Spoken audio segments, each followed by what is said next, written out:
You know what's funny? Everyone wants to be successful. Everyone. But here's what nobody tells you: success will destroy parts of you that you didn't even know existed. I'm not talking about the grind, the hustle, or waking up at 5 a.m. I'm talking about something far more sinister. Something that happens after you make it. After you get everything you wanted, and it's the reason why so many successful people are privately miserable, why celebrities break down, why billionaires still feel empty. By the end of this video, you are going to see success completely differently. And honestly, some of you might not want it anymore. But stay with me, because what I'm about to reveal could save you years of confusion and pain. Let's talk about the side of success nobody warns you about. Look, we've all seen the highlight reel. The Instagram posts, the motivational videos, the success stories. I went from broke to millionaire in 2 years.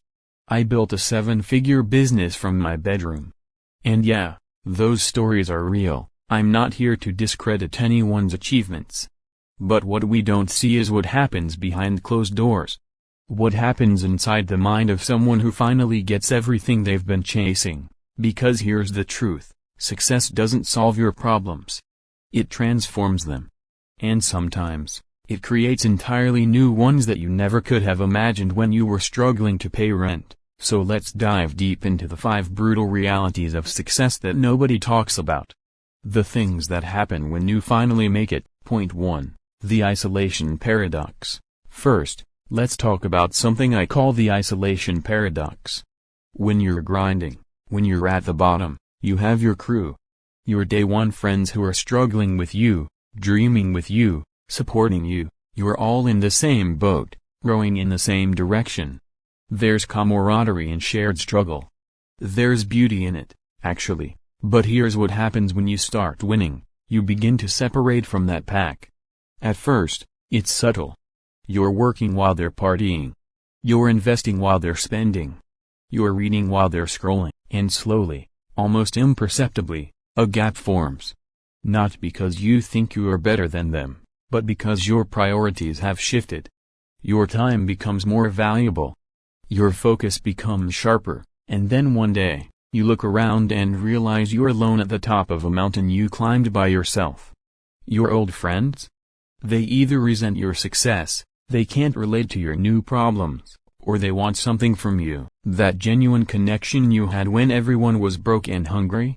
It's gone. Because now there's an imbalance. Now there's an invisible power dynamic in every interaction. The cruel irony is this: you worked so hard to create a better life, to have more freedom, to have more options. But with success comes a different kind of prison. The prison of not knowing who genuinely cares about you versus who cares about what you can do for them. Every new person you meet, you're wondering, would they be here if I had nothing? And that question haunts you. Trust becomes a luxury you can't afford. Jim Carrey said it best: I think everybody should get rich and famous and do everything they ever dreamed of so they can see that it's not the answer. He wasn't being cynical. He was being honest. Because success doesn't fill the human need for genuine connection. If anything, it makes it harder to find. Point 2. The identity crisis. Now let's talk about something even deeper: the identity crisis that comes with achievement. For years, maybe decades, you've been defined by your hunger, by your ambition, by what you're chasing. I'm going to be a successful entrepreneur. I'm going to be a best-selling author. I'm going to make my first million. Your entire identity is wrapped up in this future version of yourself. But here's what nobody prepares you for: what happens when you get there? What happens when you achieve the goal that you've been obsessing over? Who are you when you're no longer the underdog? Who are you when you're no longer chasing? This is where a lot of successful people completely fall apart. Because they built their entire sense of self around the pursuit, not the achievement. They were so focused on becoming someone that they never stopped to think about who they would be once they arrived. And when they get there, there's this overwhelming emptiness. This "now what?" moment that can be absolutely terrifying. I've seen this happen over and over again.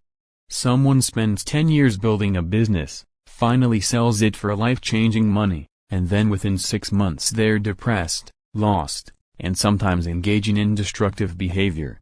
Why? Because the chase was giving them purpose. The struggle was giving them identity. And now that it's gone, they don't know who they are anymore. And here's the kicker, you can't talk about this. Because how do you tell people you're miserable after achieving your dreams? How do you explain that success feels empty when everyone around you thinks you should be on top of the world, so you suffer in silence?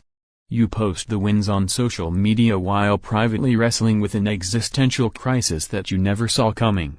Point 3. The responsibility weight. Let's talk about something that hits different, the weight of responsibility that comes with success. When you're broke and struggling, the only person depending on you is you.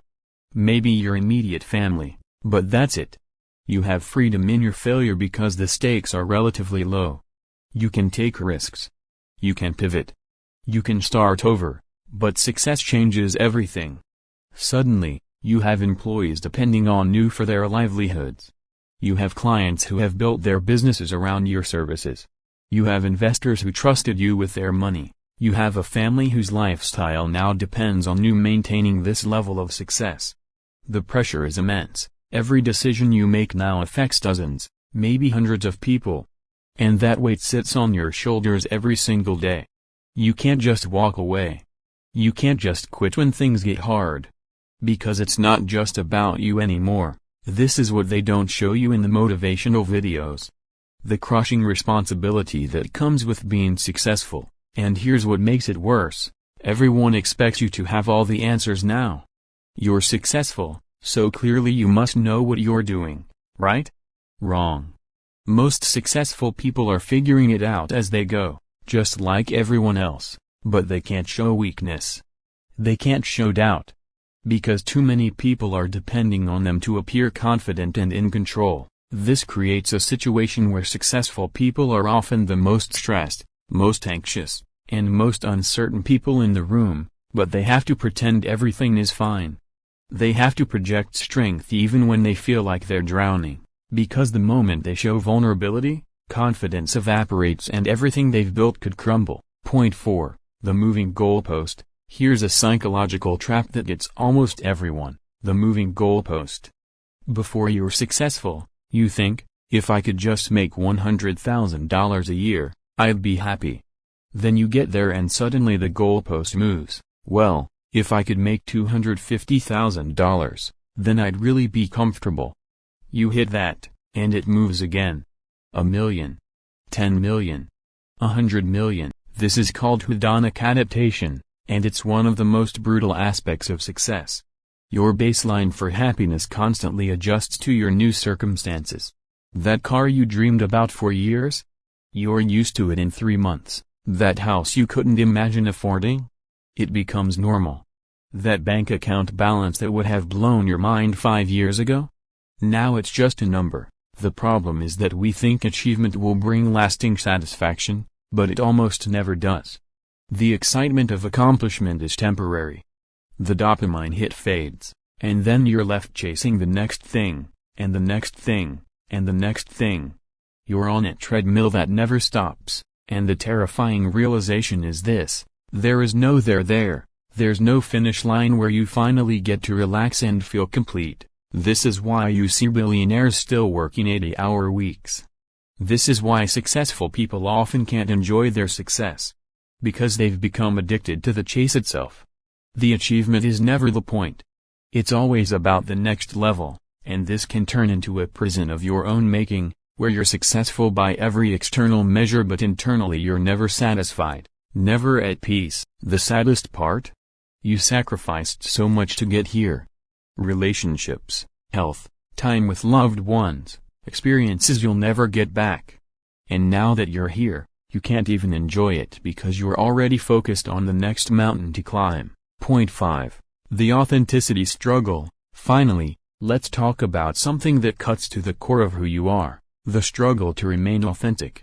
Success changes how people see you, and if you're not careful, it changes how you see yourself. You start to become aware of your image, your brand, your reputation. And slowly, you start performing a version of yourself rather than being yourself. You can't be as raw as you used to be because everything you say might be recorded or shared. You can't be as spontaneous because you have a reputation to protect. You can't show all your flaws because people are watching, judging, waiting for you to slip up. So you create a polished version of yourself for public consumption, and the real you gets buried deeper and deeper. This is exhausting. Living as a performance of yourself rather than actually being yourself creates a disconnect that's hard to describe. You start to feel like a fraud, even though you earned everything you have. You question whether people like the real you or just the successful version of you. And often, you don't even know who the real you is anymore because you've been performing for so long. And here's the thing, the higher you go, the harder it becomes to be vulnerable, to admit mistakes, to show weakness. Because success creates an expectation of perfection, people put you on a pedestal, and consciously or unconsciously, you start trying to live up to that image. You become trapped by your own success story. So here we are. 5 brutal truths about success that nobody wants to talk about. The isolation, the identity crisis, the crushing responsibility, the never-ending chase, and the loss of authenticity. I'm not telling you this to discourage you from pursuing success. I'm telling you this so you can pursue it with your eyes wide open. Because here's what I've learned, success is not the destination. It's not the answer to all your problems. It's simply a different set of problems. And the only way to handle success healthily is to understand this going in. Build genuine relationships before you blow up. Develop an identity beyond your achievements. Set boundaries and protect your peace. Practice gratitude and presence instead of always chasing more. And above all, stay connected to who you really are, not who success tells you to be. The real success, it's not in the achievement. It's in becoming someone who can handle achievement without losing themselves in the process. Someone who can win without forgetting why they started. Someone who can reach the top and still be human. That's the side of success nobody talks about. But now you know. So when you get there, and you will if you keep pushing, you won't be blindsided. You'll be ready, and maybe, just maybe, you'll be one of the rare ones who actually enjoys the view from the top. If this resonated with you, hit that like button and subscribe because we're going deep on topics like this every single week. Drop a comment and let me know, what aspect of success worries you the most? Let's talk about it.